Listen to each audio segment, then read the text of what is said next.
জাহাঙ্গীরনগর বিশ্ববিদ্যালয় বাংলাদেশের প্রথম আবাসিক সরকারি বিশ্ববিদ্যালয়। রাজধানী ঢাকা থেকে ৩২ কিলোমিটার দূরে সাভারের কাছে এশিয়ান হাইওয়ের ঢাকা আরিচা মহাসড়ক পশ্চিম পার্শ্বে ৬৯৭.৫৬ একর ভূমির ওপর এটি প্রতিষ্ঠিত। ১৯৬০-এর দশকে পাকিস্তান সরকার পূর্ব পাকিস্তান ও পশ্চিম পাকিস্তানে একই ধরনের দুইটি আবাসিক বিশ্ববিদ্যালয় প্রতিষ্ঠার উদ্যোগ গ্রহণ করে। এরই পরিপ্রেক্ষিতে ১৯৬৪ সালের জুন মাসে পূর্ব পাকিস্তান শিক্ষা বিভাগ ঢাকার কাছে একটি আবাসিক বিশ্ববিদ্যালয় প্রতিষ্ঠার প্রকল্প গ্রহণ করে। এই বিশ্ববিদ্যালয় প্রতিষ্ঠার মূল লক্ষ্য ছিল ঢাকা বিশ্ববিদ্যালয়ের ওপর ক্রমবর্ধমান চাপ কমানো। ১৯৬৫ সালের জুনে জাতীয় অর্থনৈতিক পরিষদ এই প্রকল্পটি অনুমোদন করে। এই প্রকল্পের ওপর ভিত্তি করে গাজীপুর জেলার শালনা এলাকায় প্রেসিডেন্ট আইয়ুব খান বিশ্ববিদ্যালয়ের ভিত্তিপ্রস্তরও স্থাপন করেন। ১৯৬৭ সালে সাভারের সরকারি দুগ্ধ খামারের কাছ থেকে ৭৫০ একর জমি বরাদ্দ নেওয়া হয়। ২০ শতকের ৮০ দশকের প্রথমার্ধে ক্যাম্পাসের দক্ষিণ পাশ থেকে ৫০ একর জায়গা বাংলাদেশ লোক প্রশাসন প্রশিক্ষণ কেন্দ্রকে দিয়ে দেওয়া হয়। বিশ্ববিদ্যালয়টি সম্পূর্ণ আবাসিক, মোট ১৩টি আবাসিক হল চালু আছে। এছাড়াও নির্মাণাধীন রয়েছে ৩টি হল। প্রত্যেক শিক্ষার্থীকে কোনো না কোনো হলে আবাসিকের ব্যবস্থা করা হয়। বিশ্ববিদ্যালয়ের কেন্দ্রীয় গ্রন্থাগার খুবই সমৃদ্ধ। গ্রন্থাগারটিতে প্রায় ১ লাখ বই আছে। তাছাড়া গ্রন্থাগার সহ প্রায় প্রতিটি ভবনে রয়েছে ফ্রি ওয়াইফাই ব্যবহারের সুবিধা। বিশ্ববিদ্যালয়ে রয়েছে কয়েকটি স্বচ্ছ পানির লেক। শীতের মৌসুমে প্রচুর অতিথি পাখি আসে এখানে। অতিথি পাখিদের শুভেচ্ছা জানাতে লেকগুলোতে ফুটে ওঠে হাজারো লাল শাপলা। তারই মধ্যে পাখির উড়াউড়ি আর জলকলির দৃশ্য মুগ্ধ করে দেশ বিদেশি দর্শনার্থীদের। তাছাড়া ষড়ঋতুর এদেশে ঋতু পরিবর্তনে ক্যাম্পাসের প্রাকৃতিক সৌন্দর্য সকলকে আকৃষ্ট করে। প্রজাপতি সংরক্ষণ ও প্রজনন বৃদ্ধির জন্য এই বিশ্ববিদ্যালয়ে আছে প্রজাপতি পার্ক। প্রতি বছর নানা আয়োজনের মধ্যে দিয়ে অনুষ্ঠিত হয় প্রজাপতি মেলা। প্রকৃতির অপরূপ সৌন্দর্যের নীলাভূমি খ্যাত জাহাঙ্গীরনগর বিশ্ববিদ্যালয় দেশের সাংস্কৃতিক রাজধানী নামেও পরিচিত। বছরব্যাপী নাটক, বিতর্ক, আবৃত্তি, নৃত্য, সঙ্গীত অনুষ্ঠান সহ নানা সাংস্কৃতিক কর্মকাণ্ড লেগেই থাকে, যার ফলে গড়ে উঠেছে শতাধিক সাংস্কৃতিক সংগঠন। আর সংস্কৃতি চর্চাকে কেন্দ্র করে বিশ্ববিদ্যালয়ে নির্মিত হয়েছে সেলিম আল দীন মুক্তমঞ্চ। বিকেলে মুক্তমঞ্চ, খেলার মাঠ, ক্যাফেটেরিয়া চত্বর, টার্জেন্ট পয়েন্ট, শহীদ মিনার, অমর একুশে পাদদেশ সহ প্রভৃতি স্থানে জমে ওঠে আড্ডা ও গানের আসর। শুধু লেখাপড়া আর আড্ডার মধ্যে সীমাবদ্ধ নয়, খেলাধুলাতেও এই বিশ্ববিদ্যালয়ের আছে একক আধিপত্য। বাংলাদেশের জাতীয় ক্রিকেট দলের সদস্য মুশফিকুর রহিম যার অন্যতম উদাহরণ। এছাড়াও অভিনেতা হুমায়ুন ফরিদি, জাকিয়া বারিমম, বিদ্যা সিনহা মিম, সুমাইয়া শিমু প্রমুখ ছিলেন এই বিশ্ববিদ্যালয়ের শিক্ষার্থী। বাঙালি জাতির ইতিহাস ঐতিহ্যকে লালন করে এই বিশ্ববিদ্যালয়ে নির্মাণ করা হয়েছে দেশের সর্বোচ্চ শহীদ মিনার। ভাষা শহীদদের স্মরণে নির্মিত হয়েছে অমর একুশে ভাস্কর্য। স্বাধীনতা যুদ্ধের শত্রুর আঘাতে হাত পা হারানো দেশের বীর সন্তানদের শ্রদ্ধায় নির্মাণ করা হয়েছে স্মারক ভাস্কর্য সংসপ্তক। বর্তমানে বিশ্ববিদ্যালয়ে ৬টি অনুষদ রয়েছে: কলা ও মানবিকী, গাণিতিক ও পদার্থ বিষয়ক, সমাজবিজ্ঞান, জীববিজ্ঞান, বিজনেস স্টাডিজ ও আইন অনুষদ। এই ৬টি অনুষদের অধীনে ৩৮টি বিভাগও রয়েছে।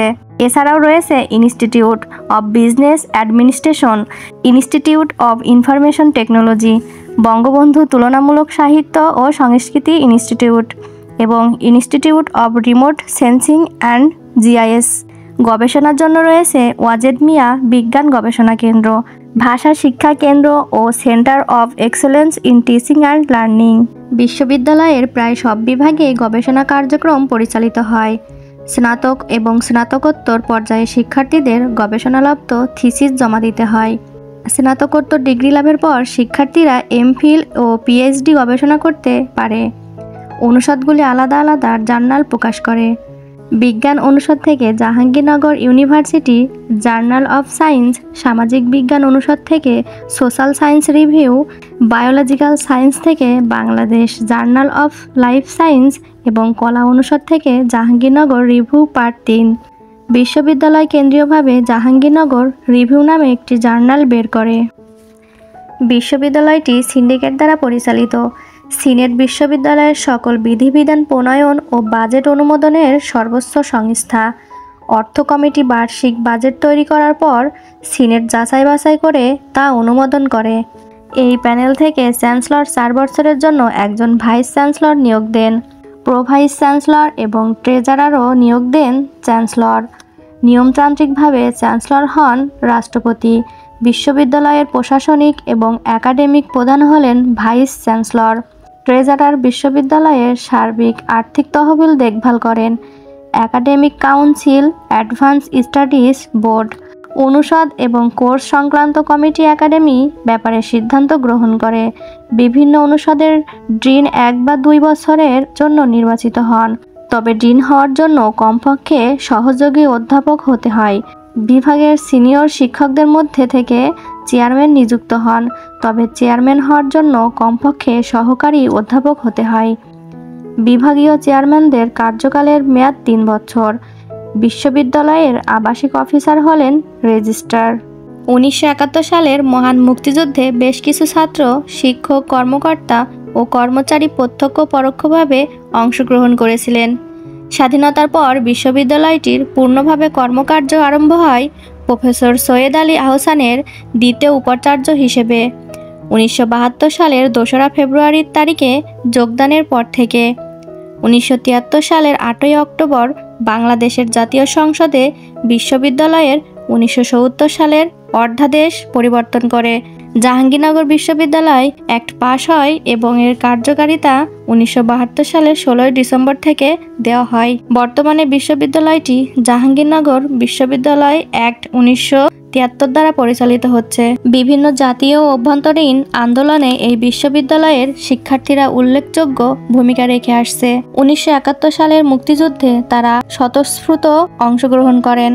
এরশাদ সরকারের আমলে শিক্ষা আন্দোলন ও 1990 সালের স্বৈরাচার বিরোধী গণ আন্দোলনেও শিক্ষার্থীরা অংশগ্রহণ করে। 1998 সালে ধর্ষণের দায়ে অভিযুক্ত ছাত্রলীগ নেতা মানিক ও তার সঙ্গীরা শিক্ষার্থীদের আন্দোলনের মুখে বিতাড়িত হয়। পুনরায় প্রত্যাবর্তন করলে 1999 সালে শিক্ষার্থীদের এক অভ্যুত্থানে ওই অভিযুক্তরা পুনরায় বিতাড়িত হয়। এই আন্দোলন দক্ষিণ এশিয়ার বৃহত্তম যৌন নিপীড়ন বিরোধী আন্দোলন বলে পরিচিত।